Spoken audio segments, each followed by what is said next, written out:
Welcome to the Confluence cast presented by Columbus Underground. We are a weekly Columbus-centric podcast focusing on the civics, lifestyle, entertainment, and people of our city. I'm your host, Tim Fulton. This week, how do we take a music community and turn it into a music economy? I sat down with Walker Evans, editor and co-founder of Columbus Underground, to break down the findings of a new study commissioned by the Columbus Music Commission. We dig into the $1.3 billion valuation of our local music ecosystem, what's working, what's missing, and what it might mean to create a music district in the city. We also talk about how music fits into Columbus's broader identity and whether a more focused approach could help the scene grow. You can get more information on what we discussed today in the show notes for this episode at theconfluencecast.com. Enjoy the interview. Sitting down here with Walker Evans, the editor and co-founder of Columbus Underground. Walker, how are you? I am doing better every day. Good. You've had quite a summer. Yes. Haven't we all? Indeed. Yeah, I suppose so. Yeah. Here today, I think the first thing we wanted to talk about was the Columbus Music Commission just commissioned a study about the state of music in Columbus and sort of recommendations for what can be better, what can be improved upon. And where we are right now. And where we are right now. Yeah. So what did the study say?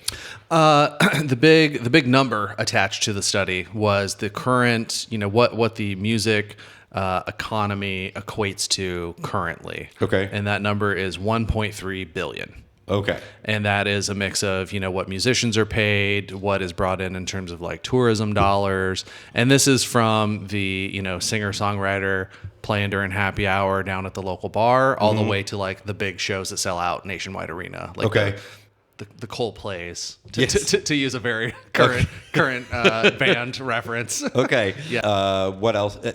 Talk about sort of like the methodology for the study, because it's a pretty deep dive. Yeah, right? yeah. And I gave it kind of a heavy skim, so I would recommend anyone just go read it for yourself if you want like the full. Okay. It's like 30-ish pages, I think. Yeah. But there's a helpful infographic.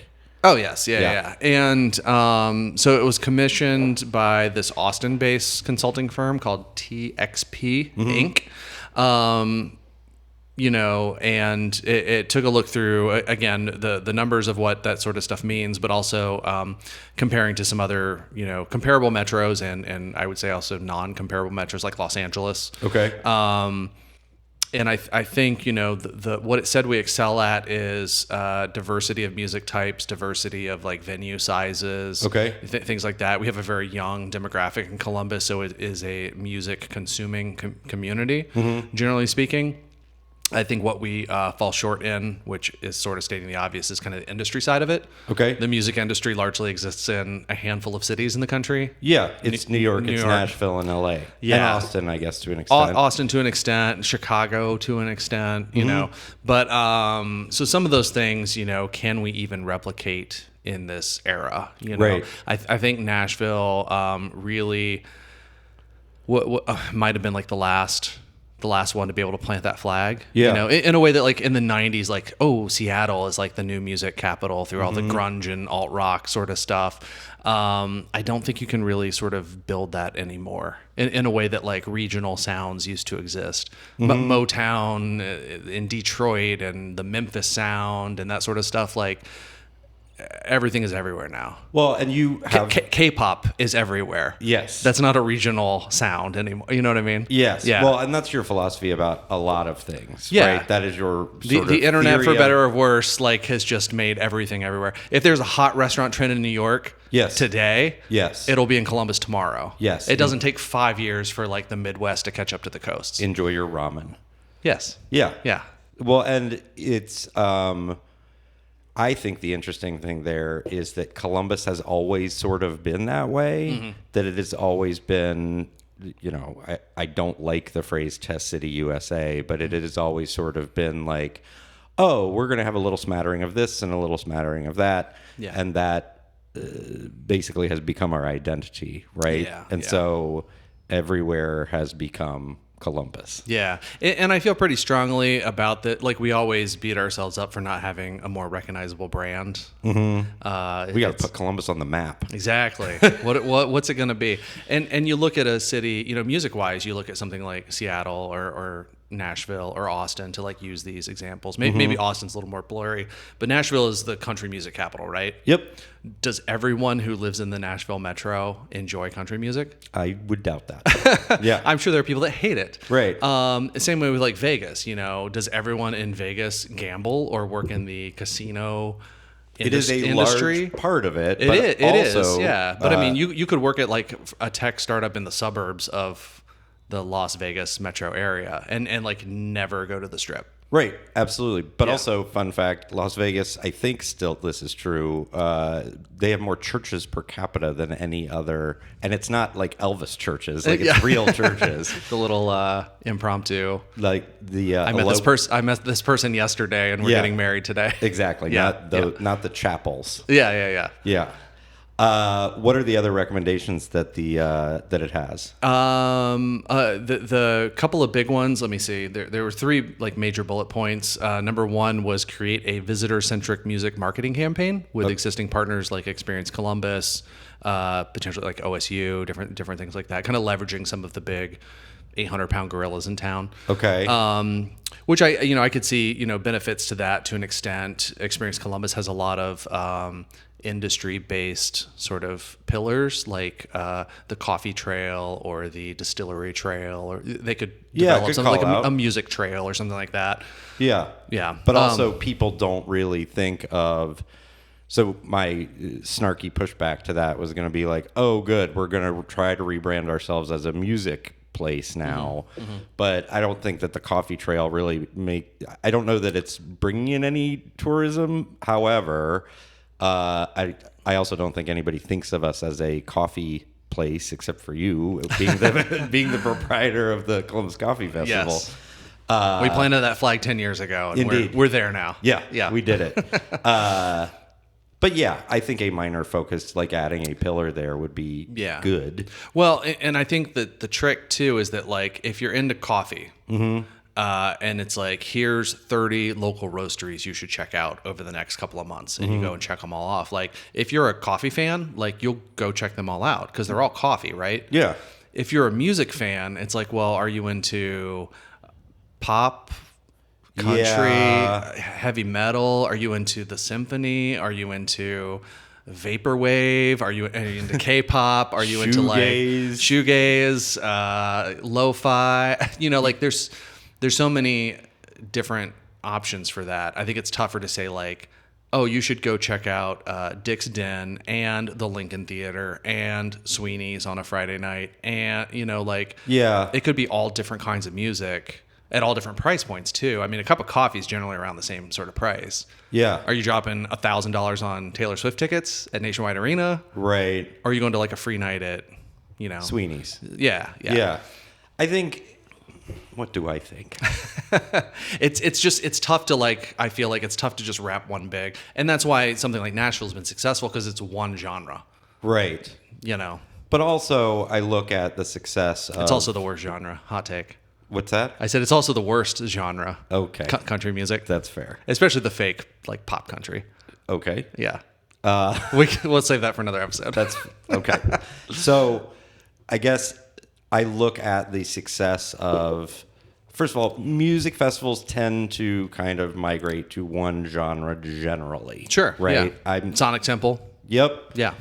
Even Lollapalooza. Yeah. It's like it's all pop music, basically. But some of it's rap pop music and some of it's... Yeah. And Breakaway is a good example of that too, where it's like, it's hip hop, it's EDM, it's... Yes. Yeah, but it's all the zeitgeist. But also then I look at the success of things like South by Southwest, where it truly is like, oh, I'm going to see like something that I've never seen before or something that I've never considered, or really solid examples of very different genres.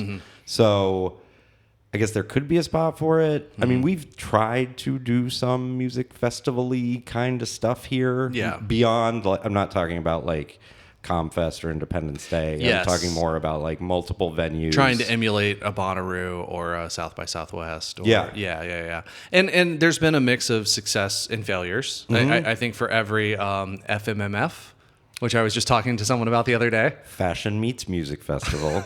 It's around a couple years, and it's not around anymore. Correct. There has been stuff like Breakaway, which is a gigantic success. Yeah. And they do it in multiple cities now, and it's, it does really well. Sonic Temple again, I think sold out all 3 or 4 days this year. I mean, it was like traffic jams on the highway because it's so popular. Yeah. Yeah. And so I think it's easy to look at something like South by Southwest and say, we want that. And it's like, well, we already have different versions of that. Like, can we just support and grow what we already have? Or do we need to create an entire new wheel from scratch? Fair point. What are the other recommendations of the study? Yeah, so that was number one. One of the other ones was invest in music-based economic development efforts. I'm not entirely sure what that means other than just funding Music Columbus. Okay. through this organization that commissioned this study. Basically, yeah, which, fair point. They're our advocacy group. They want to, continue to exist and do more to help. But the second recommendation, which I found to be the most interesting one, was to create a music district. Okay. And there's not really... Air quotes for people that are just listening.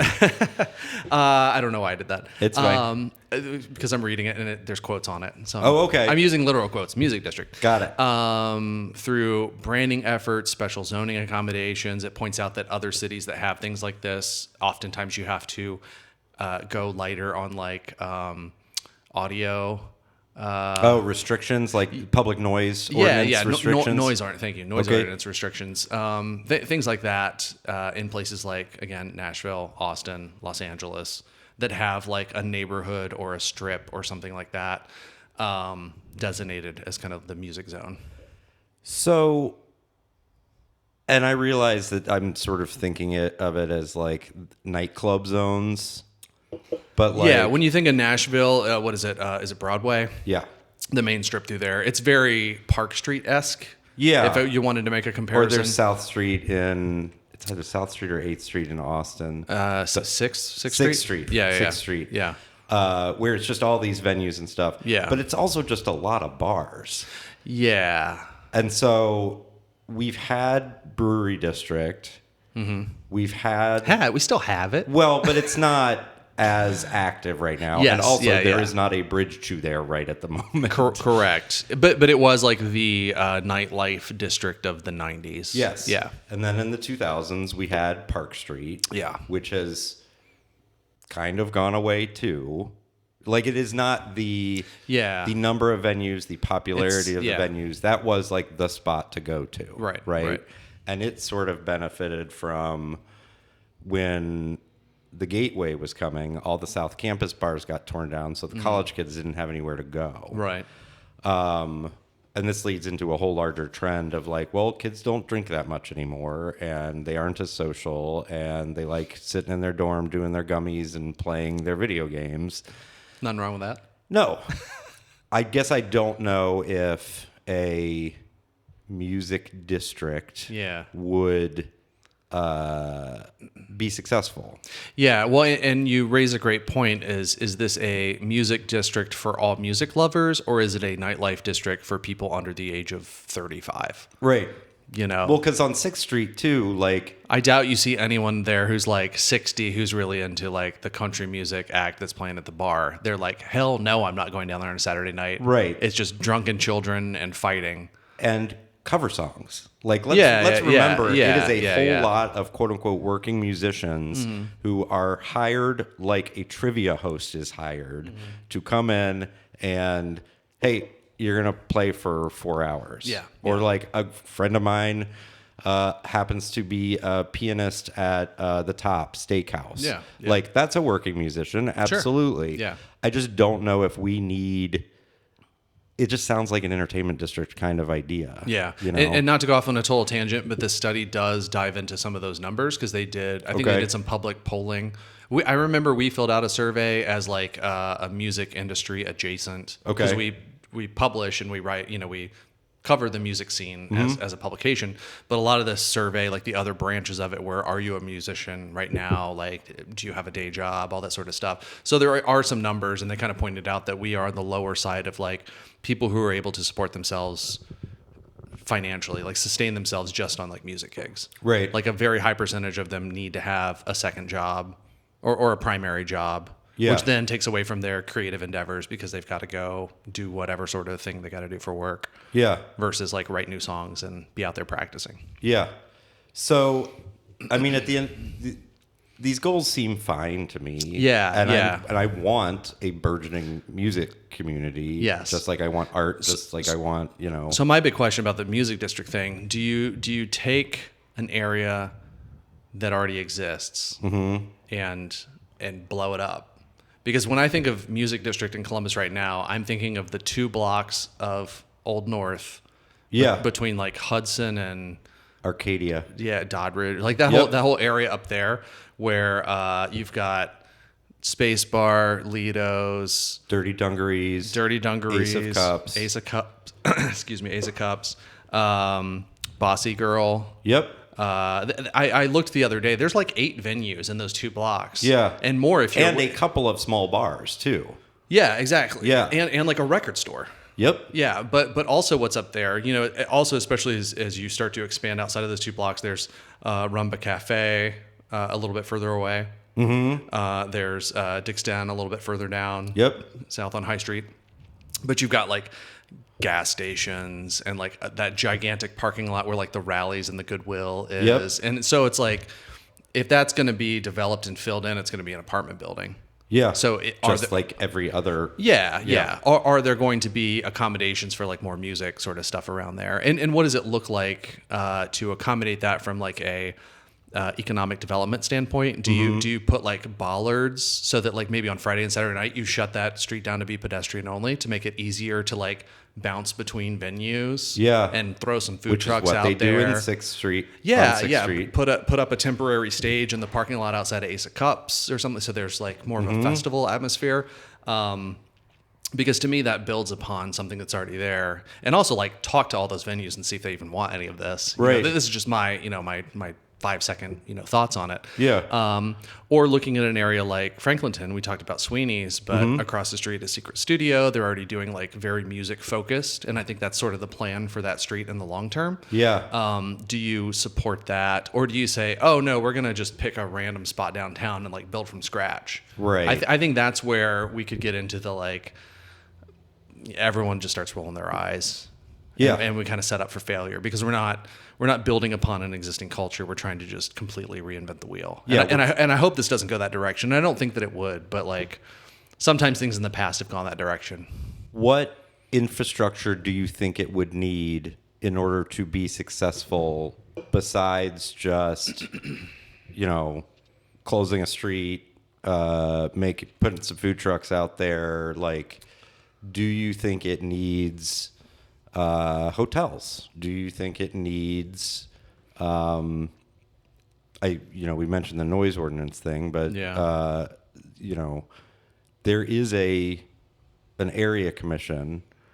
There's the campus area commission, and then there's the Clintonville area. Yeah, commission. I was going to say you're just like a block outside of Clintonville. So yeah, and I assume they butt up against each other. I will look at the map. And I will put it in the show notes. The ravine or whatever is like the divider there. You go another block north, like Lucky's. No, I know where Clintonville starts. Yeah. I just don't know if the area commission properly covers.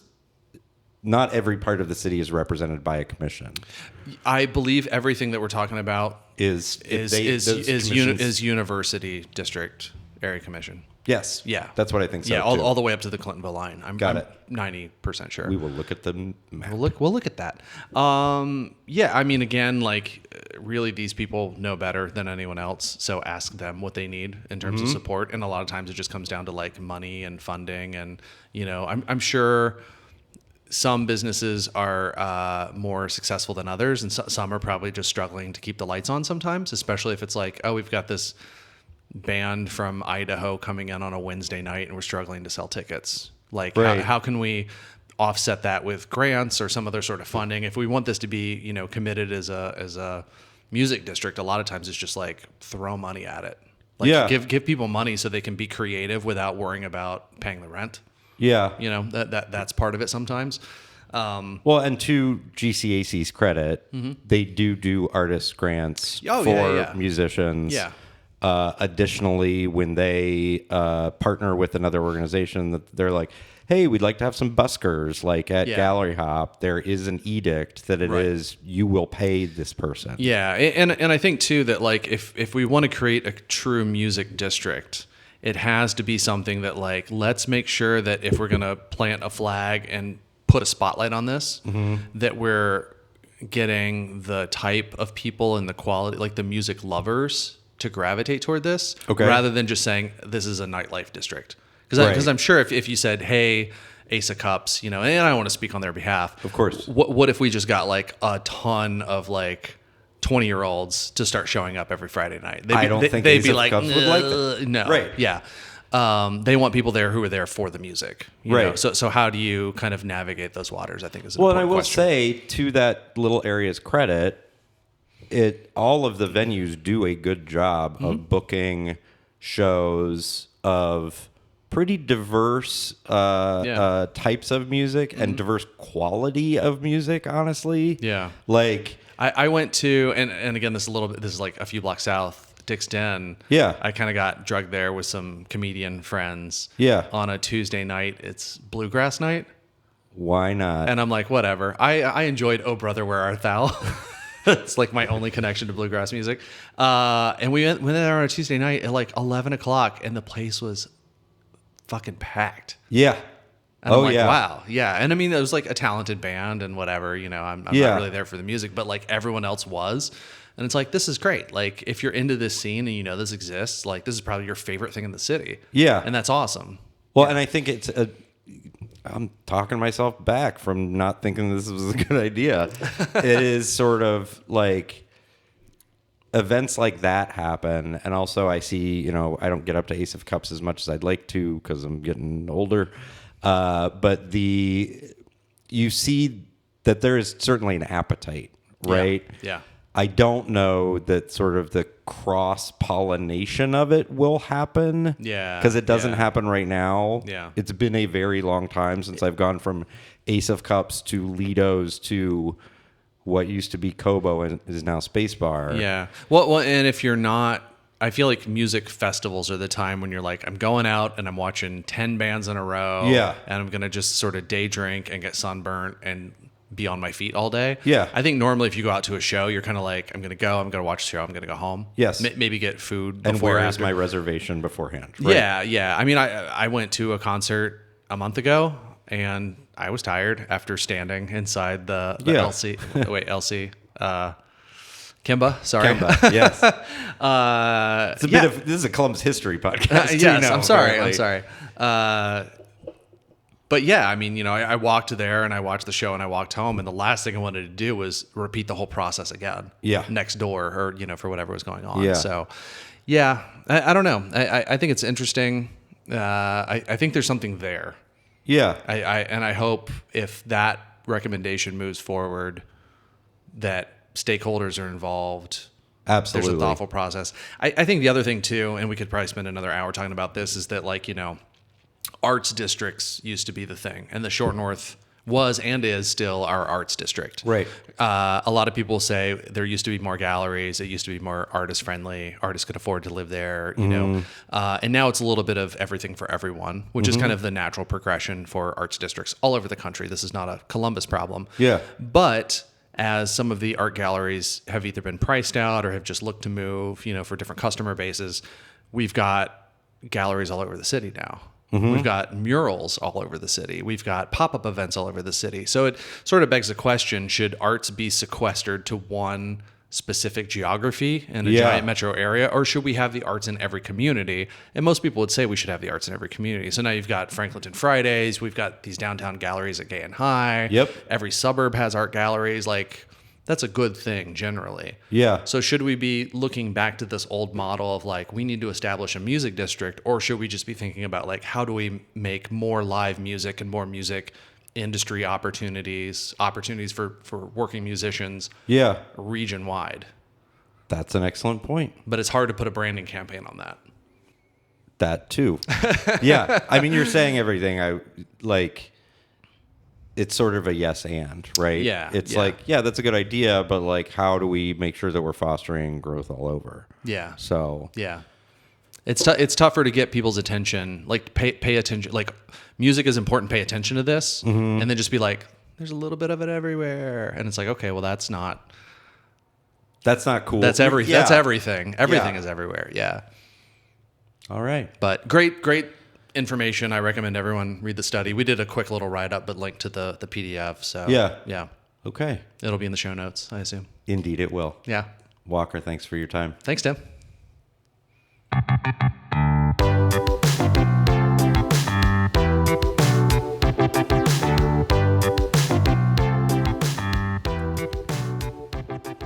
Thank you for listening to the Confluence Cast presented by Columbus Underground.